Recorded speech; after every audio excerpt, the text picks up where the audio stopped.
Begin a 30-day free trial of Audible.com and enjoy more original groundbreaking series, including 100 to 1 Crack Legacy, a must-hear audio documentary on the real fallout of the 80s drug war. Join today, earn a free audiobook, and discover all that Audible has to offer.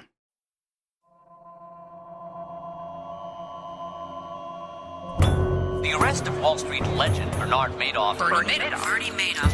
What happened that their wealth may be gone? Chairman of the NASDAQ Stock Exchange. And it's all a Ponzi scheme. Federal prosecutors say he ran a giant Ponzi scheme. And all of a sudden, you have this local swindler with a massive distribution network. Early investors were paid unreal returns out of money from other investors. What the hell is going on here? Who's blackmailing who? I'm asking. Wait, come on, Bernie. I know you got that money, man. Where that money, man?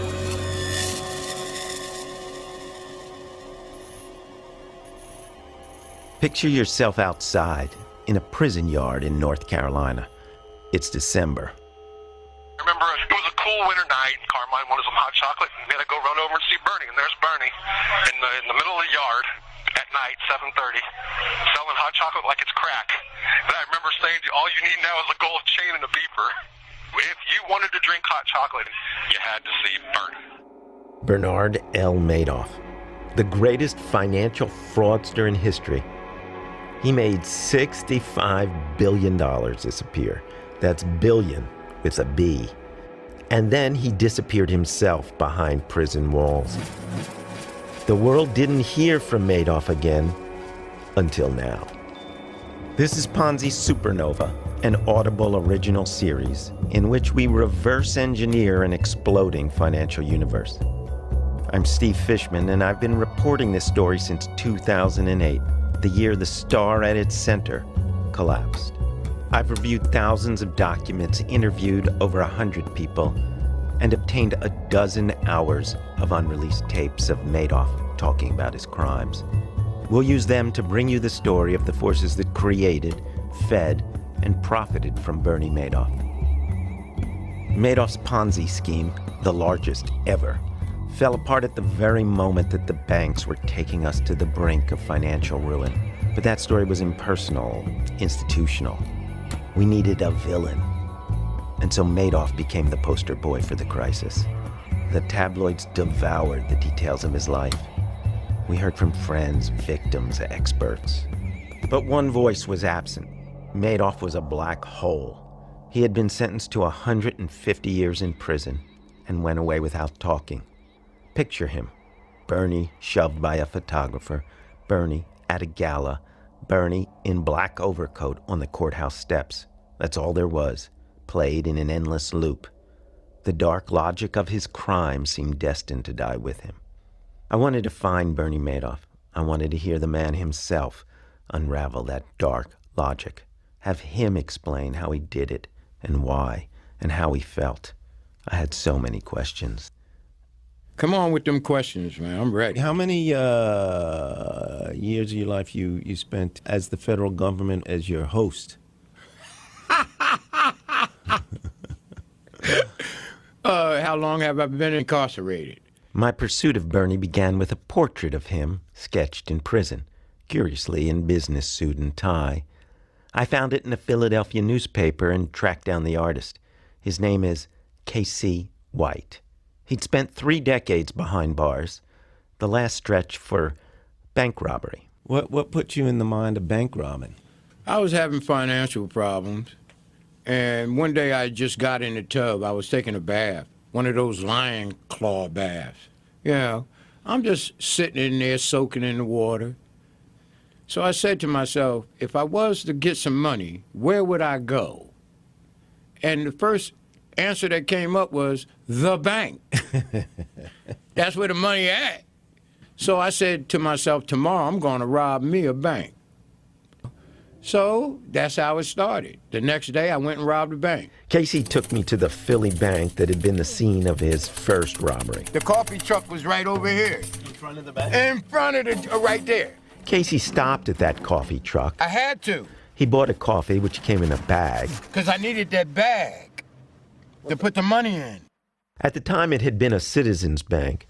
Since then, it had changed hands, and when we arrived, it was a branch of the Spanish bank, Banco Santander, a bank which coincidentally was an institution that Madoff had, in his way, also robbed. Banco Santander. Remember that name. We'll come back to it. No gun, no nothing like that. I mean... So what did you do? You didn't have a gun? I passed the note, and the lady gave me the money. I put it in a brown paper bag and walked out of the bank. I was one of the happiest... Man, I looked at that and I said, damn, if I had known this, I'd have been doing this all my life. As a bank robber, Casey reminded me of Woody Allen in Take the Money and Run. There's a scene where Woody, the bank robber, passes a note to a teller demanding money. He passes it back, pointing out a misspelling.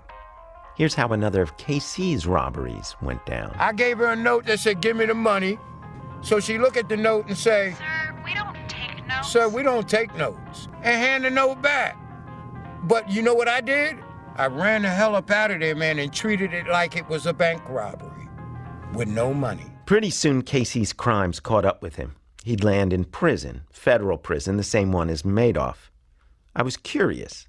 How did Bernie's new neighbors treat the distinguished gentleman who joined them from a Manhattan penthouse? My new artist pal provided some exegesis. If I was to paint a picture of it, you might as well say there was French kissing his ass. Behind bars, Bernie was an instant hero. A superhero, a super criminal hero. You know what I mean? Because this is a man that done stole more money than anybody else.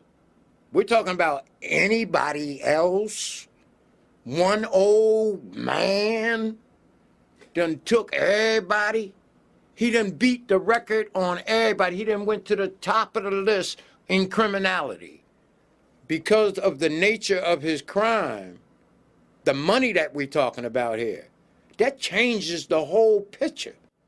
Everybody's in there for money. The majority of the cases is about money. You know what I mean?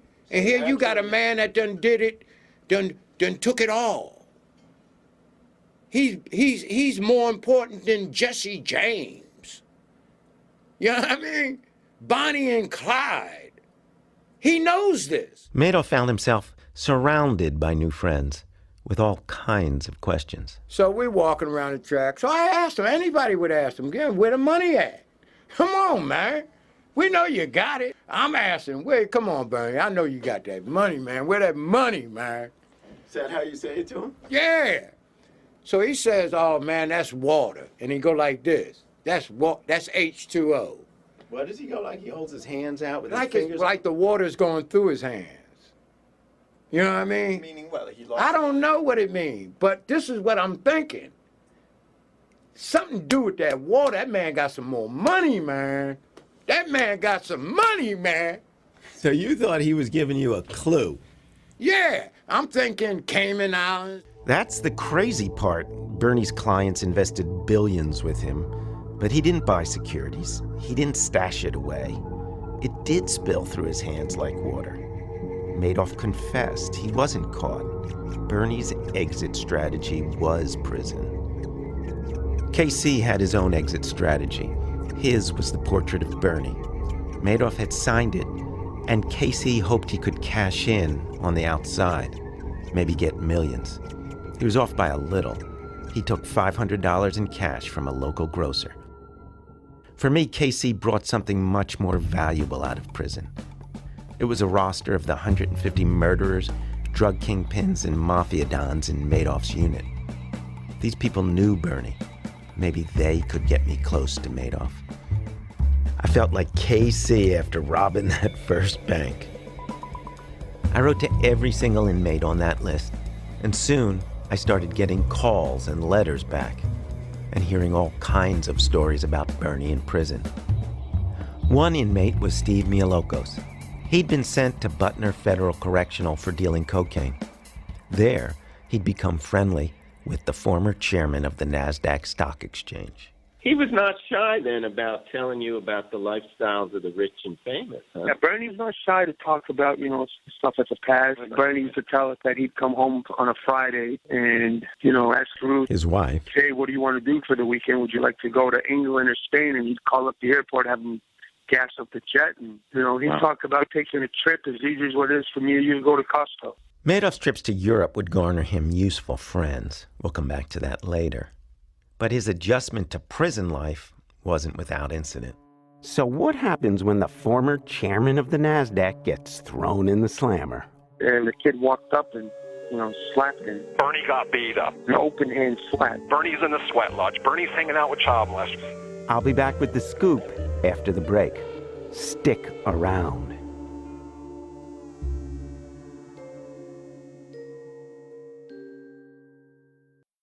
Saying you're hired is easy, but when it comes to finding the perfect candidate for the job, you're going to need a little help. At least I do. So I use ZipRecruiter to help me avoid crushing waves of resumes and job seekers. ZipRecruiter lets you post to over 100 job sites, including social media networks like Facebook and Twitter, all with a single click.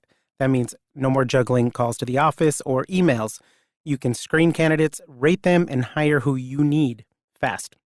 ZipRecruiter also finds candidates in any city and industry nationwide. All you do is post once and watch the qualified candidates roll in. And their friendly and human support staff is ready and willing to help with any issue. Posting your job in one place isn't enough to find the quality candidates. Right now, you can post jobs on ZipRecruiter for free by going to ziprecruiter.com/Ponzi. That's ziprecruiter.com/Ponzi. Jeff and Andy, the guys behind Harry's, were fed up with getting price gouged when buying razors. So they set out to fix the razor industry and bought a blade factory. Harry's knew there was only one way to ensure quality, by taking less profit and selling directly to you over the internet. Harry's offers their blades at half the price. I can't believe that not only am I saving money when using Harry's, but also getting an extremely comfortable and close shave. No cuts, no patches. And Harry's is so convinced you'll love their blades that they're giving you a trial set for free. All you have to do is cover $3 for shipping. That set includes a weighted ergonomic handle, Harry's precision-engineered blades with lubricating strip and trimmer blade, rich lathering shave gel, and a travel cover, a $13 value for free.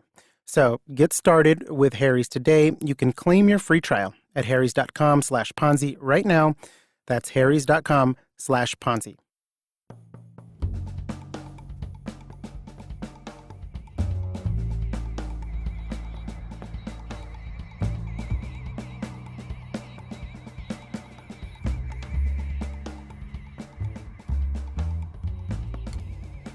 Bernie Madoff's adjustment to prison life wasn't without incident.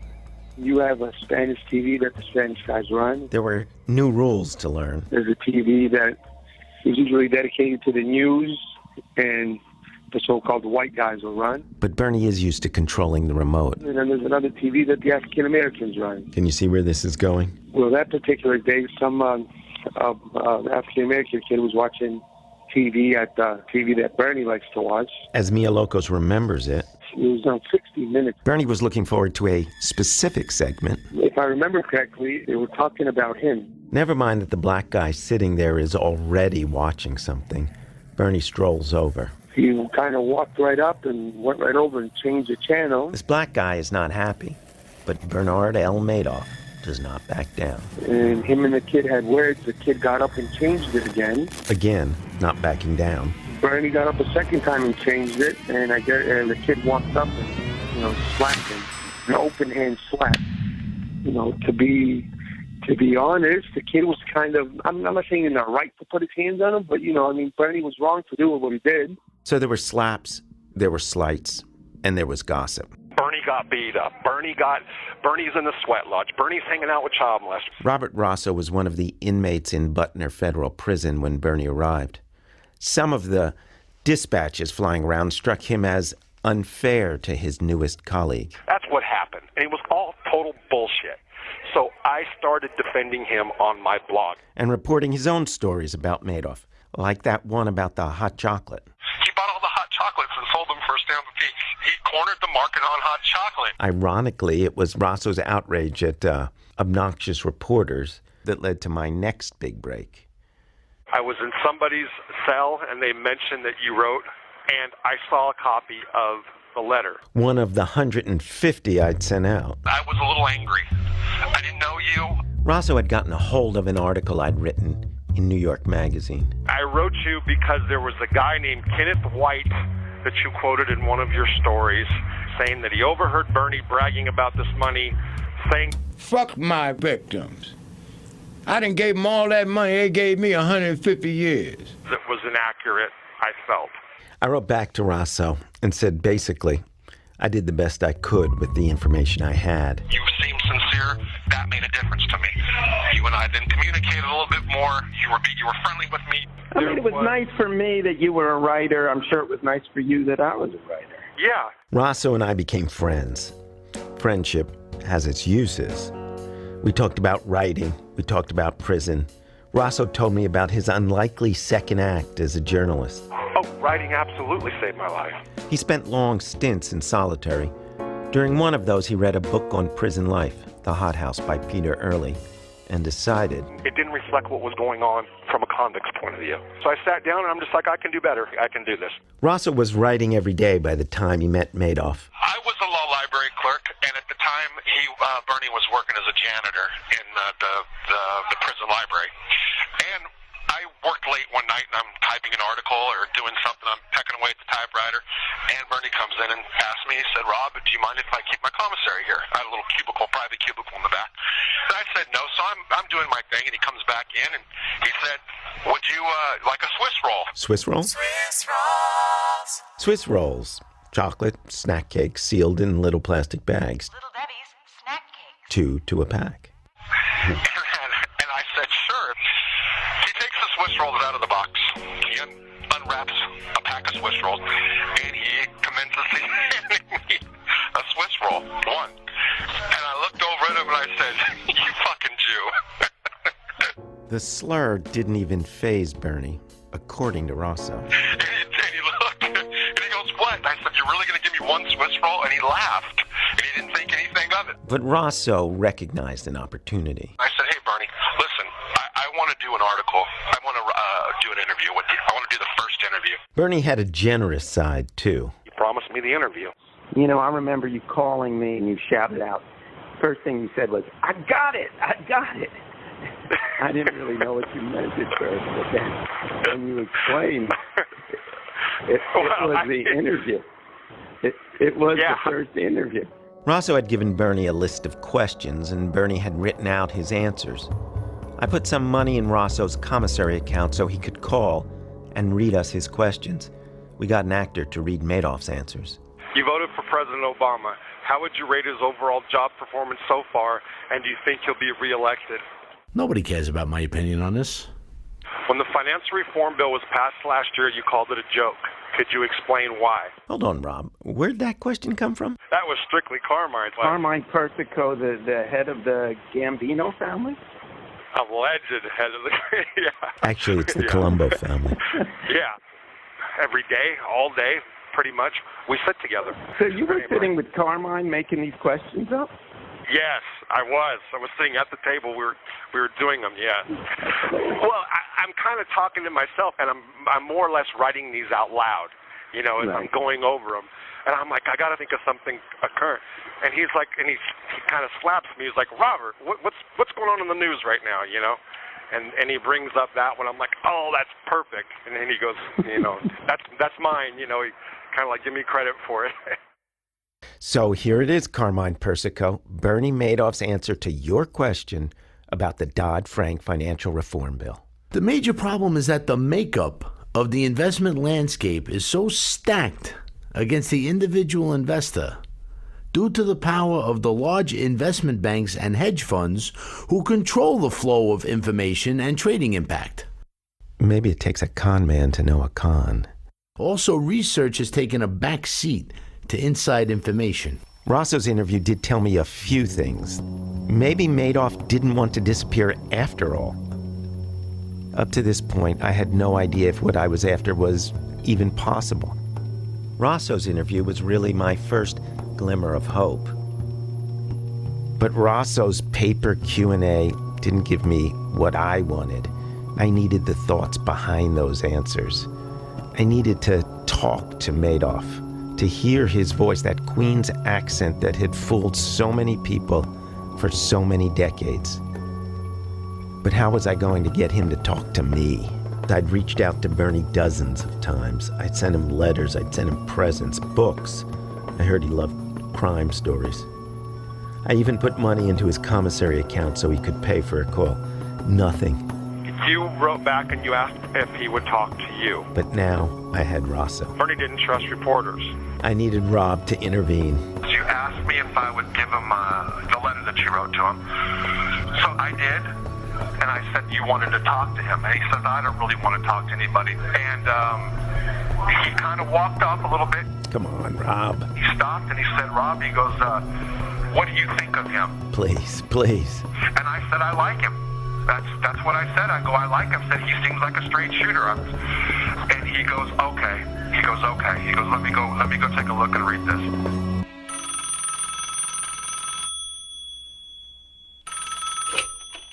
You have a VAC collect call from Bernie Madoff. I got it!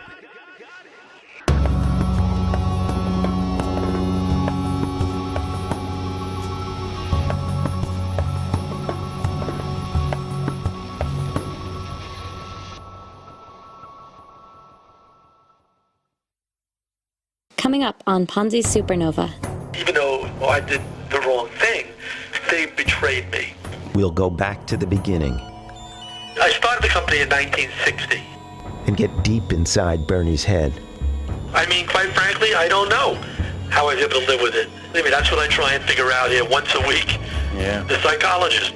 I have tearful sessions with her every week. But to understand the whole story, it's an absolute travesty. Bernie is just the beginning. We'll bring you inside the immense scheme and down into the details. It was at 10, now it's at 12. This is an easy way to make 2% for our clients. Meet the people who profited from and ultimately weaponized Madoff. I had all of these major banks coming down and entertaining me. It is a head trip. I think he was, to a certain extent, a tool of these people. At no time throughout this whole process, anybody did the right thing. And bring you to the present day where some victims have gotten every penny back. I'm shooting fish in a barrel here. My guys have collected $11 billion. And other victims are still in the throes of a never-ending nightmare. I said, trust me. This is Ponzi Supernova. And I hate to use that word. And we're just getting started. Trust me.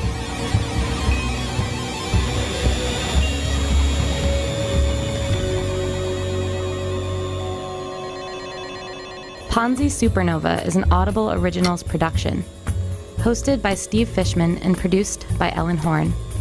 Our production team is Kelly Prime and Todd Whitney, with more help from Jane Cohen and John Myers. Colin Campbell is our editor.